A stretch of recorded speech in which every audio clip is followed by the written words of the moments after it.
Peggy 18.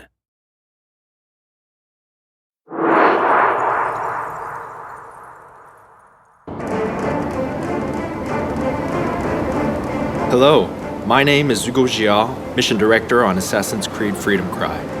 Originally released as a DLC add-on for Assassin's Creed Black Flag, Freedom Cry is now available as its own standalone title for digital download exclusively on PlayStation 3, PlayStation 4, and PC.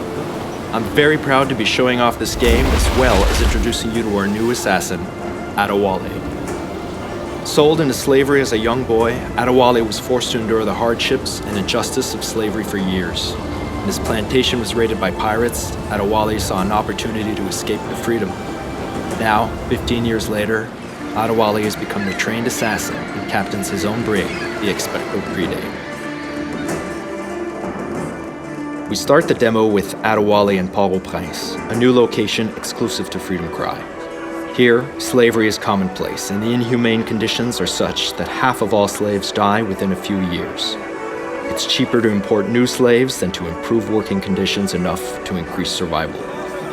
The slave death rate here is higher than anywhere else in the Western Hemisphere. As an ex-slave, Adewale knows these horrors and decides to work with the locals to liberate as many slaves as possible. Now, let's liberate these slaves incarcerated in the cell. To open the cell, we'll have to take down this overseer to get the key. Like previous Assassin's Creed games, I have multiple ways to reach my target. But in this case, let's go for the more aggressive approach, and it will give me a chance to demonstrate Adewale's iconic weapon, the machete. Adewale is more physical than previous assassins. He's fighting for the freedom of men just like him, and the emotional response results in his brutal combat technique. In the game, you'll have the choice to liberate any slave you see and give them the opportunity to take part in the resistance effort against the slave owners. Once I've located and acquired the key, I have to make my way to the cell.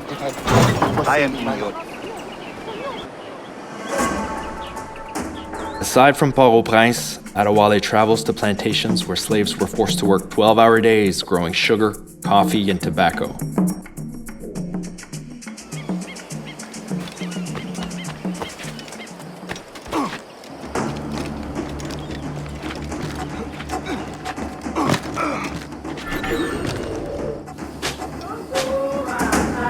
Adewale can raid these plantations to liberate slaves.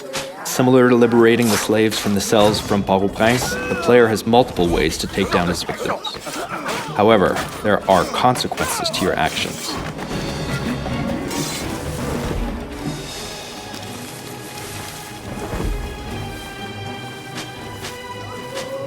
Determined to free these men, women, and children, Adewale works with the Maroon Resistance, helping them make progress towards independence from their French occupiers.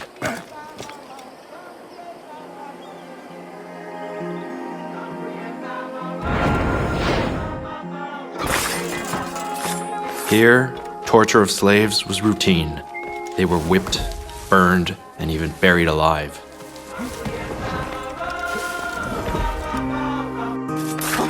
The goal in the plantations is to kill all the overseers to liberate the workers. You need to kill all the overseers first, because if they detect your presence, they'll see it as a revolt. And since the slave plantation population outnumbers the overseers 10 to 1, the overseers will start killing the slaves to end the revolt as quickly as possible.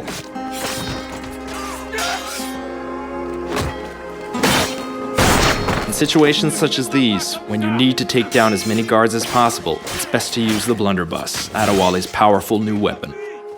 It can easily kill tougher guards, such as this jailer. It can take down multiple enemies with one shot, plus it has a quicker reload.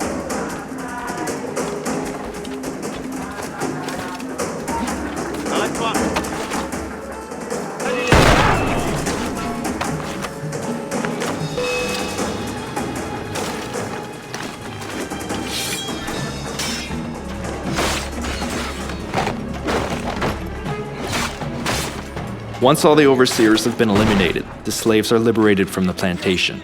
When slaves are freed, they have the choice to run off to live peaceful lives or choose to join the Maroons and fight. These Maroons are key to help Adewale bring peace to the island. This was just a tease of what you'll experience playing Freedom Cry. You can download Freedom Cry today either as a DLC add-on to Assassin's Creed Black Flag, across all consoles, or as a standalone title on PlayStation 3, PlayStation 4, and PC.